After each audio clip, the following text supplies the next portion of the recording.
Greetings, I am Tyken the Writer Sage, and welcome to my new channel.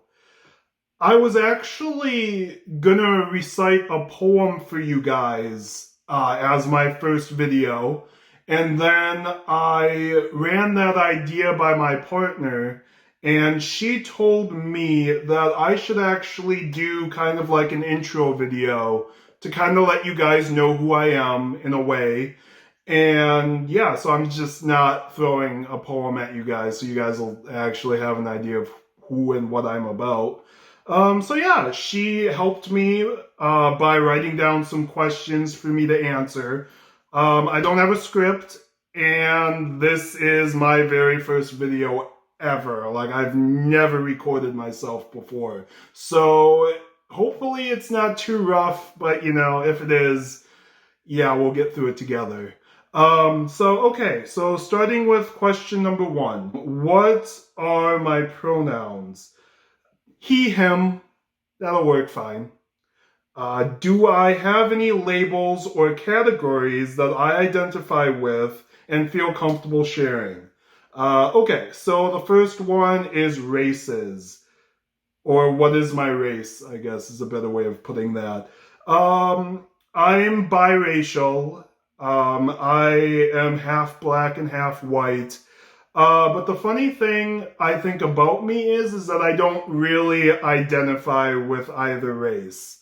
I have found in my experience that if you're biracial, that's my experience. Well, I should just, yeah. So when I find being biracial kind of means that you don't get to belong to either group. Like, yeah, I've been treated overall pretty well, but I've never felt like I belonged in one category or the other. So I don't know. I don't half black and half white, but I don't really consider myself to have a race. So, and then genders, I cisgender male. Yeah, that's probably the best way I can put that. So, what are some of my hobbies or things you like to do in my spare time? Honestly, what I like to do in my free time is write basically, which I guess works for this channel, hopefully. Write poetry, write essays every once in a while, and I have a writing project that I'm not really ready to talk about, but just so, yeah, writing in general, I guess. What else do I like to do? Yeah, I like reading Eastern philosophy in my spare time. I know that might sound nerdy, but I don't mind. I love it. What I'm currently reading right now, actually, I don't know if you can see oh yeah, you can see the title, hopefully. It's the Tibetan Book of the Dead, which has to be the most profound piece of literature I've ever read. Easily my favorite Buddhist text, and I'm like maybe like 150 pages into it. By far the most profound thing I've ever read. The Tibetan Book of the Dead is the type of book that I feel changes me as I read it. I don't have a better way of putting it. It's really good. What else do I like to do in my free time? I like to play video games. Haven't done as much of that as I used to. But yeah, video games, watching movies. My favorites. What is my favorite movie? I always go back to Spider-Man Into the Spider-Verse. Easily my favorite movie. Yeah, wow, that could just be a video by itself, but not for this channel. So Spider-Man Into the Spider-Verse is probably my favorite movie. My favorite TV show is Avatar: The Last Airbender. Yes, that's a show that's literally around 16 years old, and yeah, that was a game changer for me, for sure. Probably what started all of this. Honestly, it could be traced back to that. So what else do I like to do? Yeah, read and write and watch some TV, I guess. So, yeah. So, what else is there? Are you single and do I have any pets? Am I single and do I have any pets? I already mentioned my wife. Yeah, she is by far the most amazing thing to ever happen to me. Oh, wow. Yeah, so I've been married for a year. Well, yeah, a year. And then we first started dating in 2010. And it's like, Tyken, why did you wait that long to propose? And it's like, yo, life happened, honestly. But oh my God, the most I would have to say, like, the most profound moment of my entire life was the moment I learned my partner's name. Like, gosh, that was so game changing for me. Like, I always describe it as like my entire universe just stopped when I learned her name, and I've been orbiting her ever since. Gosh, she's the best. Yeah, that could take up a video too. Not for this video or probably this channel, but yeah, so not single, happily, very happily. And do I have any pets? I have a calico cat named Conchita. She has the most personality out of any animal or pet that I've ever had.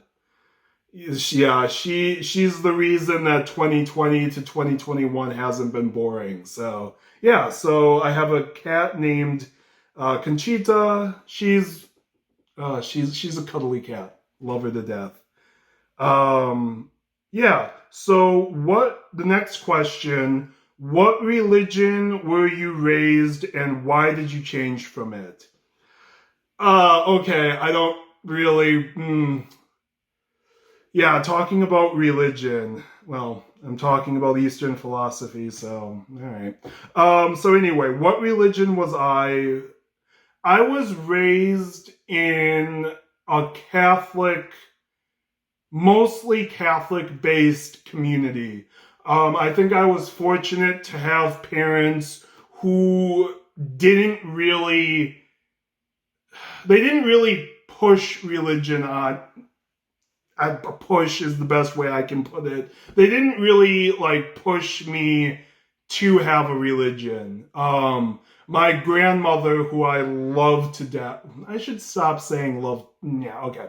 I love her so much. She practically helped raise us, me and me and my sister. But anyway, my grandma was adamant about me and my sister going to a Catholic school, which was probably one of the best things to ever happen to me because I was able to make friends and connections and really just I met some amazing people who I met like in kindergarten or first grade, and I'm still very close to them now. So yeah, so that was really good experience. But why did I change from it? Uh, hmm. Okay, so I guess the best way I can put it is Catholicism. It didn't speak to me like at any point. Like I remember like grade school and middle school religion class, like I got my best daydreaming done in religion class because even young small George, well, Tyken, well, I'll call myself Tyke. Well, I wasn't Tyken at that point. Anyway, a much younger me, I didn't gel with it. Like I just didn't at all, and I would literally just daydream the entire class. Some of my worst grades actually were in religion class, and yeah, I even did better in math class, which I'm terrible at, than I did in religion class. So it just didn't speak to me. And then actually I went to a Lutheran college. Like, why, Tyken, would you go to a Lutheran college if you don't believe in this stuff? They had a really good program for the major I was going into. So I went there for a degree, not to find Jesus, is what I like. Well, I guess I like to say it. I don't know how funny it is. But while I was at that Lutheran college, I I saw so many people who practiced their faith and their spirituality like they were really like intense about it. And I just sort of felt like, what am I doing spiritually? Like I don't know. I don't know. I needed to find something for myself, and that's when I got into Buddhism. Like really heavy into Buddhism. And yeah, I basically went to a Christian college to become Buddhist. So the rest is history. So okay. Um who are my religious and yeah, I'll try that again. Sorry. Who are your religious and philosophical inspirations? I do have to say that question, I had to write notes for that one. That's just too big for me to go off the top of my head. So that was a really good question that my wife wrote. I think the first people, in no particular order, the first people who I got to know personally as my philosophical inspirations were my Roshis. My sadly both of my late Roshis. First one being Vimala, who I'm not gonna say his full name. That's just no. I don't know. Yeah. So anyway, Vimala, who I met in 2016. I don't know. I met him and we just gelled like instantly. He was, I don't know. I found him to be so inspiring, and he was so supportive of what I was trying to do. And God, I miss him so much. But yeah, so Vimala I consider him to be one of my first spiritual teachers. And that was a turning point for me meeting him. It was, I don't know, I miss him a lot.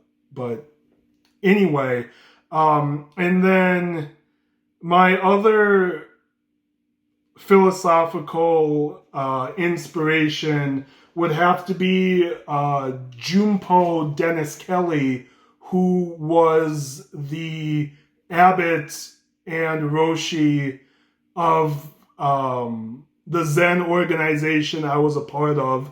I'll get more into them.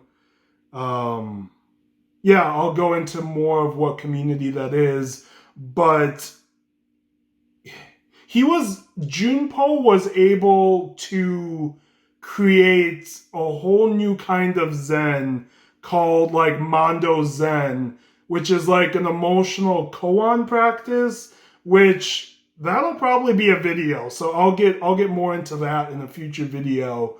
But Junpo and Vimala basically taught me that I don't have to allow my emotions to dictate what I do. Like, yes, I feel anger and I feel sadness, but that doesn't mean I have to act out of my emotions. Like, I can sit with it and learn from what the emotion is trying to tell me, and I can choose a different response instead of just being angry and doing things that I would regret. So, yeah.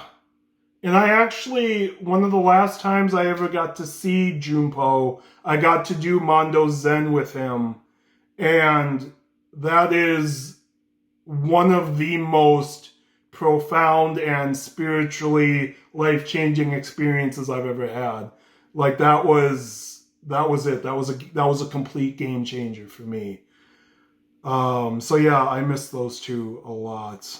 And then Alan Watts was one of the first, Alan Watts was one of the first, I guess philosophers. He wouldn't call himself a philosopher, but for lack of a better term, Alan Watts was he was the first, yeah, he was like one of the first people I really got into, and that was another game changer for me. Another one I consider to be a religious and philosophical inspiration is the Dalai Lama. Over the last few months, I've read some pretty, just how he's able to explain Eastern philosophy in such a clear and lucid way. It's profound. It's amazing. I can't say enough good things about the Dalai Lama. And then who else? Let's see. Lao Tzu, who wrote the Tao Te Ching, and then Shuangzi. That could be very wrong how I said Shuangzi, because it says it 6 different ways on Google. The basic writings of Shuangzi and then the Tao Te Ching they're Taoist, but I love Taoism. Well, you guys are going to find out how much I love Taoism anyway. But yeah, those 2 books, especially the basic writings, complete game. I keep saying complete game changers, but it's true. That's what they were for me. Who else can I talk about?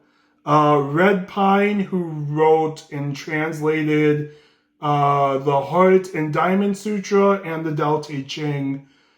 I can't say enough good things about Red Pine, especially the Heart Sutra. I love his versions of it. And then as far as as far as poets, poetic inspiration, I would have to say Shantideva, who wrote the Tibetan, what am I talking about? Shantideva wrote The Way of the Bodhisattva, which I keep saying that they're life-changing and stuff, but they were. That was another step on my spiritual journey, was The Way of the Bodhisattva by Shantideva. That's a really good book. It was one of the first texts I actually ever read. So I can't say enough good things about Shantideva. And his book was written in verse, kind of, which really spoke to me a lot. So I really like that book.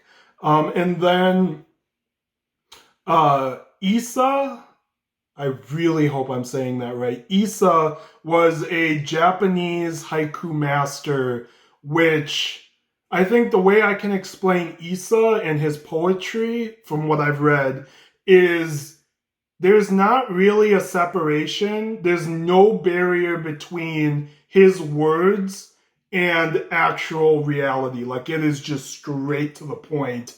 And I love what I've read of Issa. I'm a huge fan. And then a poet that my dad introduced me to was Khalil Gibran, and it's his masterpiece, The Prophet by Khalil Gibran.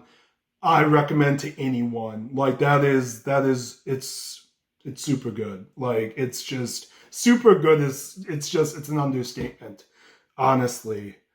And then, so I think that's a pretty good introduction to who are my inspirations. Am I a part of a religious community?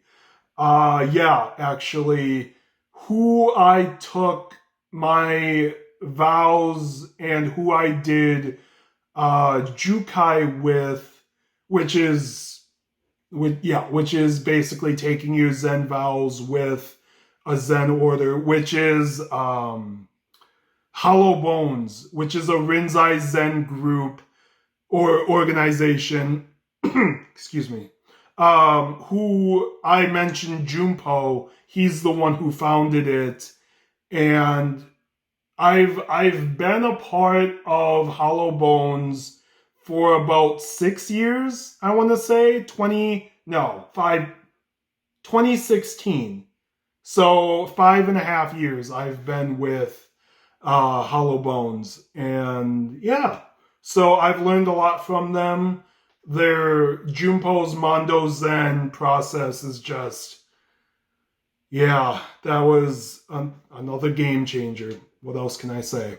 Okay, so do I have any resources such as books I recommend for people wanting to explore Eastern philosophy? My wife is brilliant. That's a very good question. Okay, so I have the books. You can't see the books, that's fine.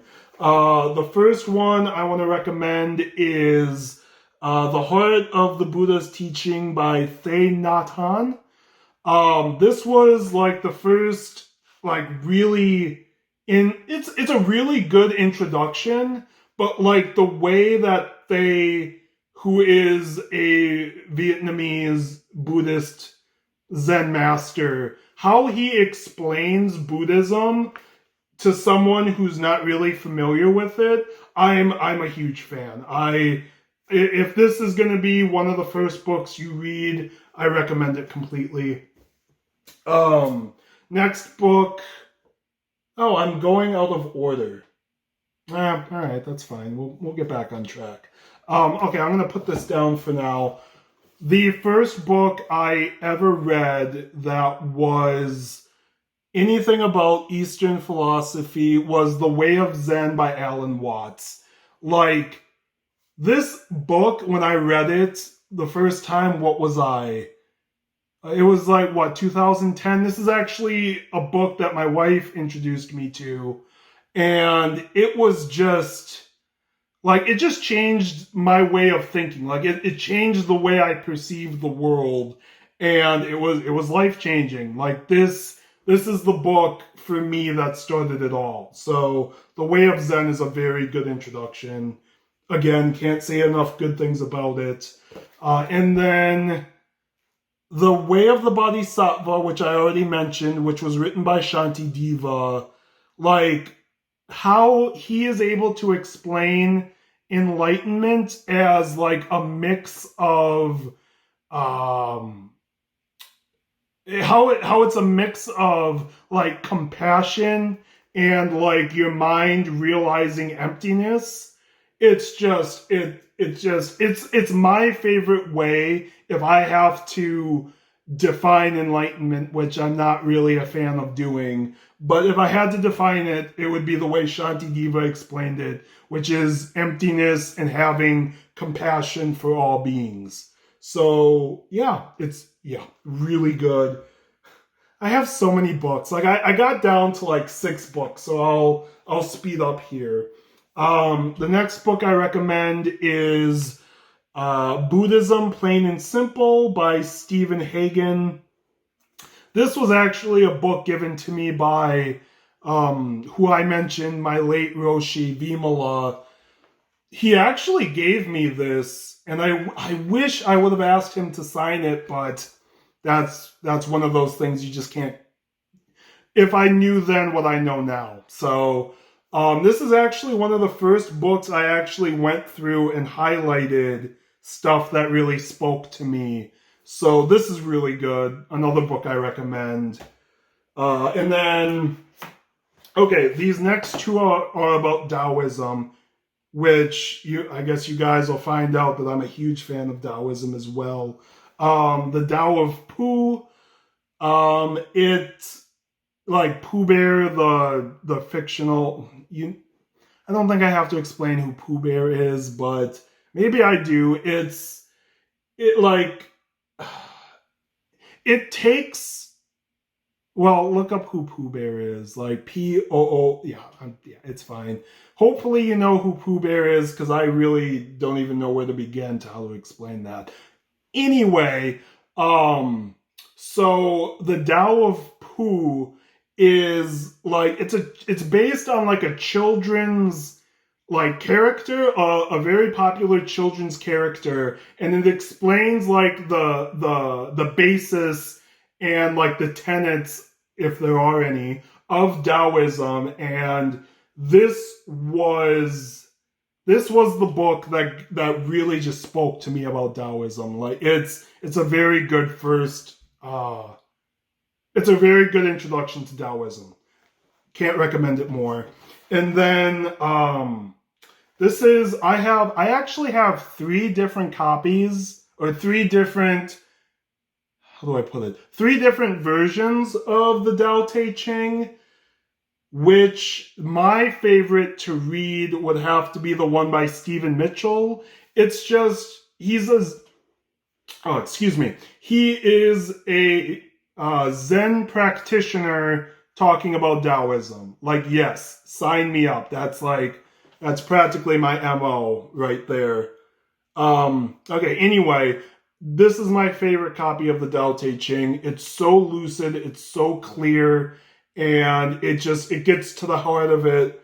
And there are other editions, one by Red Pine, another one by Red Pine, and then another one, I should have wrote down the name of the author. It's blue and it's silk. Wow, I should really know who the author of that one is. But anyway, this is still my favorite. Red Pine is, yeah. Anyway, I'm talking about this book. This is my favorite. Stephen Mitchell did a phenomenal job, in my humble opinion. So yeah, I introduced like 6 books. That's literally what I could narrow it down to. But anyway, so those should help.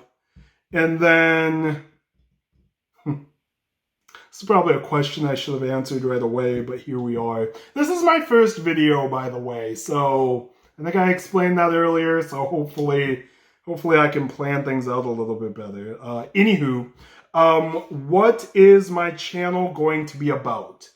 It's gonna be me primarily discussing Eastern philosophy, Zen, Taoism, and Buddhism, and that just, it's going to be my interpretation on those, like, you can't call them they're not really religions. They're not, philosophy is a dicey word, but it's going to be basically me talking about Eastern philosophy. As I mentioned, I literally just showed you 6 books that I've read. And yeah, so it's gonna be it's gonna be me discussing and explaining what Zen, Taoism, and Buddhism mean to me. I might get into other stuff, but those are gonna be my 3 primary subjects. What makes me, you might be wondering to yourself, what makes me qualified to talk about it? That's actually a fair question. Since I took Jukai, I always kind of wanted to do a channel like this, but I wanted to be able to do it after I have some sort of recognition, like having receiving my Dharma name, and like my Roshi basically explained it to me, Vimala explained it to me. When you take Jukai, you're saying that you can not teach. You have something to say about the topic of like Zen, for example. So I'm not claiming to be a Zen master, not even close. Well, not even, I say well, that's a bit of the ego. No, I am not a Zen master. I am not a Roshi. I am not any of those things. I am a guy who loves Eastern philosophy, and like I feel like my brain just really gets it. Like, it just, like, I can read all of this. There's a stack of books here, but anyway, I can just read all of this and my brain just absorbs it. And I want to be able to share my passion of Eastern philosophy with anyone who's interested. So yeah, so it's going to be discussing that. I'm going to be sharing poetry as well. That's usually going to have like an Eastern philosophy twist to it, but I don't know, maybe I'll just share poetry. And then like video essays, because I talked about really enjoying writing essays. It's going to be about like major texts, and maybe like comparing literature that's not, or literature or TV shows, maybe. I should really know what I'm talking about. Anywho, when it comes to my own channel. But anyway, maybe talking about like essays dealing with how popular like TV shows or like books kind of relate to Eastern philosophy. So yeah, so video essays about major texts. Yeah, and then I'll probably have like options for people to choose between like what topics they want to hear, like what books they want me to talk about if they're interested. Yeah. So next question is, how long have I been practicing? Since 2010 is when I really started taking it pretty seriously. Um, I've been meditating. Little did I know what I was doing, but I've been meditating since I was a kid. Learned how to do it formally from a dear friend when I was like 12, and then that was on and off meditating for a while, and then 2010 is when I started taking it pretty seriously. I mentioned this, but when did I take Jukai? I think I might have said this, but I took Jukai November 7th of 2020 from my Roshi Vimala, and I didn't know that was going to be a once-in-a-lifetime opportunity because I didn't realize how little time we had left. So I'm pretty grateful I did that. So yeah. So yeah, that's about it. I've been talking. Wow. I've been talking for a while. Thank you for listening. And yeah, that's who I am. At least that's a start. So yeah, thank you for watching, and I'll see you on the next one.